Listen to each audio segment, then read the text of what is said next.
Painting, drawing, and coloring have always been with me. It's been instinctive. Color felt like the first language I ever really learned.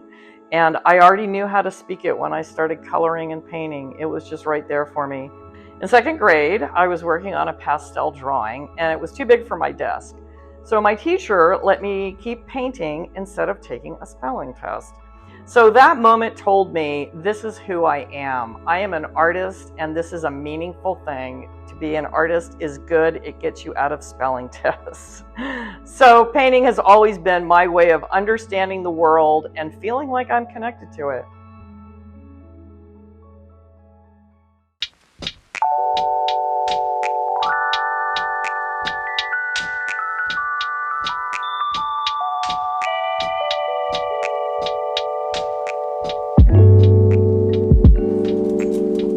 Hi, welcome to my studio.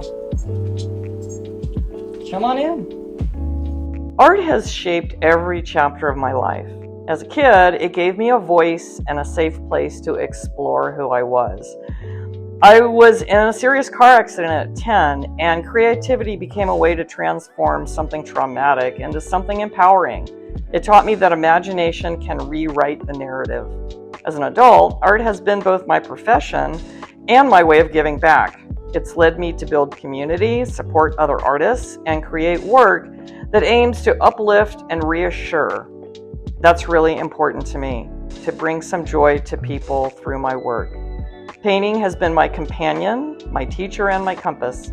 It has shaped not just my career, but the way I move through the world, with color and intention and hope.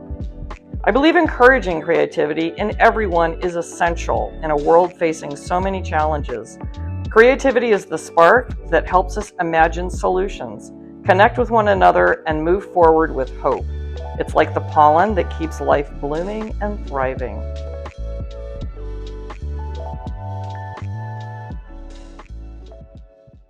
So now I'm going to show you about a piece that I made when I was in college. So this would have been about 1980, 81. And I was taking fabric design, and we had a project where we were going to make a package of something, I think was probably the prompt. And so I did a bunch of sketches, and I made like a little mock-up. So you can see that this thing folds all up, and it is a soap box. And then I did a picture of my bathroom. And so that's what the picture is, but I'm going to start with the back of it. And you can see that there's color on here. And the way I did that is I melted crayons, and I painted with hot melted wax on sheets and to make the image. And I cut it out to be the pattern of a shaped soapbox.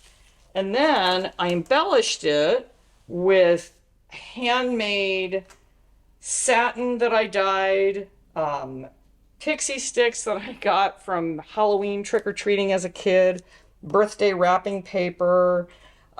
These little things were in my Christmas stocking every year. I would get these little soaps, bath soap things, and I use those as the tile.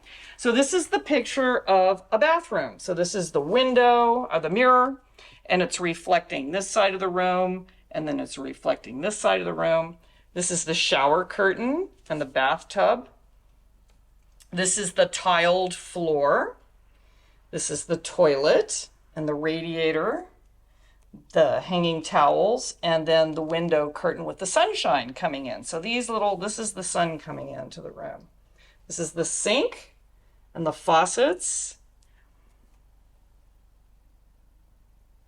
And the whole thing folds up to be a soapbox. So I don't know if we had Velcro then, but that certainly would have helped. But you can see it's kind of a soft-sided box.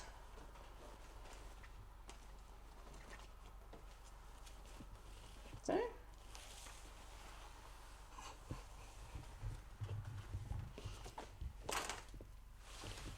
Okay, so this is one of my fabric collages. Again, I made this probably about 81. And my idea here was the apartment that I lived in, I had these wicker chairs. And this is one wicker chair here. This is the other wicker chair here. The radiators back there, the stripes. And this is the sun pouring into the room. And through that door is the bathroom. You can see the tub and the bath mat and the sink. And what I wanted to do is I wanted to show the light pouring into the room from the window. And so I decided to use some color theory ideas. So everything in the room is cool colors, and everything in the sunlight is warm colors. And I just wanted it to vibrate with that warm vitality against the cool colors. So this is probably the last giant fabric collage that I did, about 1981. And I was really perfecting my dyeing techniques, getting really good solid colors, handmade felt, make patterning. I created all these patterns from stamping, using my stitches to be like brush strokes. And then I love, this is the antenna on the TV. This is the TV. This is the stereo cabinet. And this one had curtains on it at one time, but I don't think those survived the years. But the idea was to have this hanging on a wall in a gallery, and you would come up to it, and these curtains would be hanging in front of it, kind of like you were a voyeur. And then you would lift back the curtains, and that you'd have this bright, incredible, passionate color jump out at you. This is what's called a cartoon, and you make something like this to have a color pattern to follow if you're going to do a tapestry or a needlepoint or something. And this is the needlepoint that came from that. There was a time when I thought, well, hey, maybe I can design needlepoint kits, but it didn't really work. But hey, it made a neat thing. So this is a little crayon sketch I would have done for that last piece that we looked at that had the TV antenna and the chessboard on top and the stereo cabinet. And I worked in blind contour, so you can kind of see how big the shoes are. That part of it was because I wasn't looking at the piece. So all of these kind of feed into those big drawings, big colored with fabric collage drawings, I guess, paintings, drawings.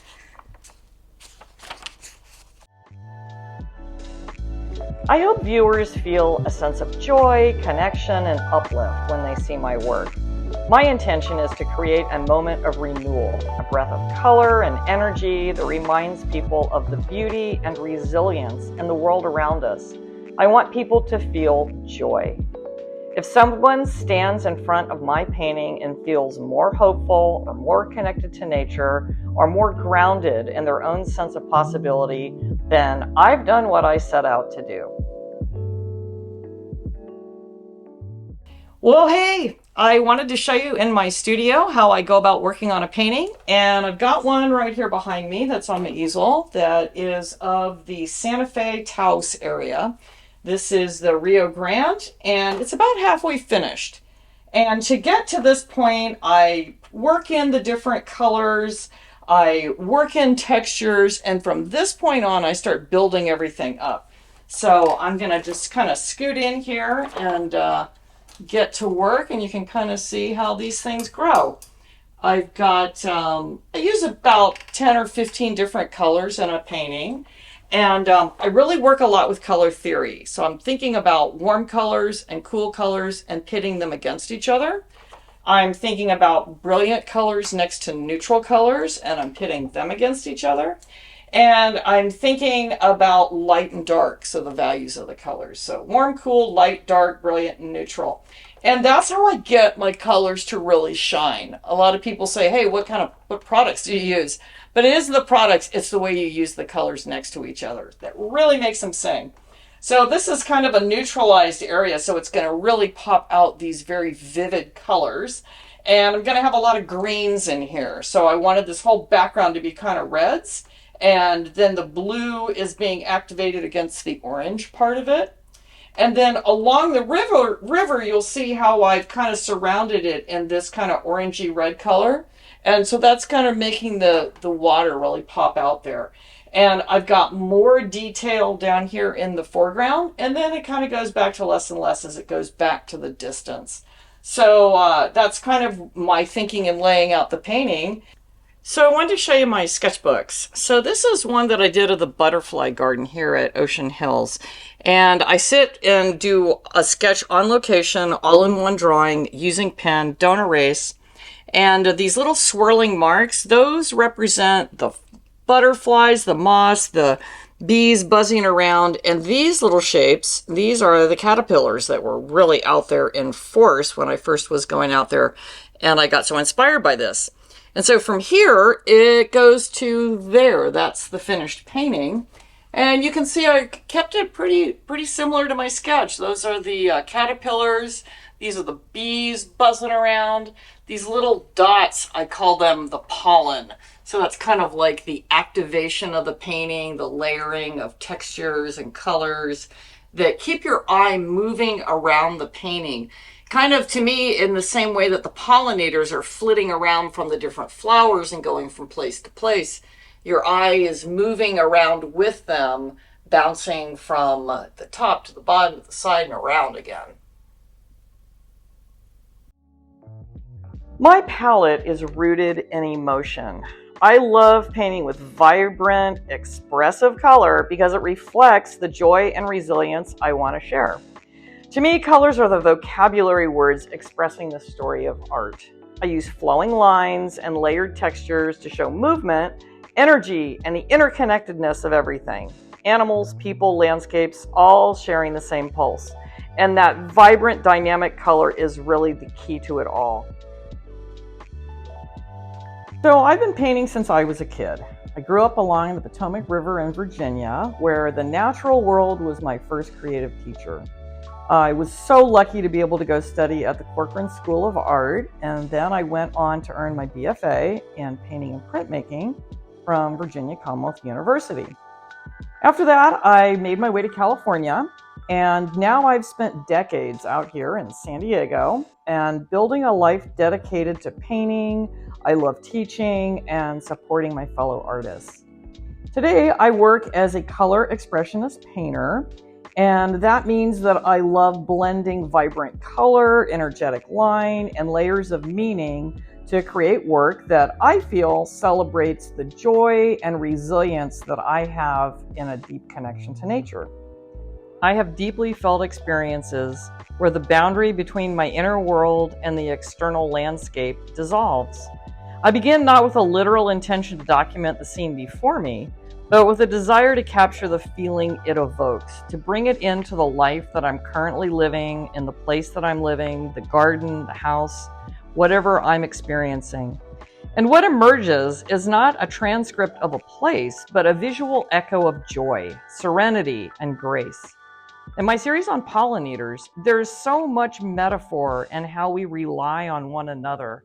My compositions suggest a pulse, an ongoing cycle of offering and receiving, mirroring the ecological reciprocity that allows gardens and our world to flourish. I'm inspired by color in the landscape, the way animals move through space, and the emotional resonance of certain places. My work is a blend of memory, observation, and imagination. I paint to express my emotional truth that I find outdoors. I was really inspired by my Pollinator Garden series because I was watching how bees, hummingbirds, butterflies, and flowers have this relationship with each other and how they depend on each other. That reciprocity, that constant cycle of giving and receiving mirrors how I experience creativity. To show the movement and energy of them flying around in my sketches, I draw swirling lines, and that's what represents their activity. That movement, that flitting around, the little dots of color throughout are what I call pollen. And that's meant to activate the space and move your eye around. And I do that because I'm painting to express my emotional truth, and that's how I see it and experience it. The joy, wonder, connection, and transformation. These are forces that really move me. I want my work to feel like a breath of fresh air, a moment where viewers of my work can reconnect with beauty, hope, and the magic that I see woven through everyday life.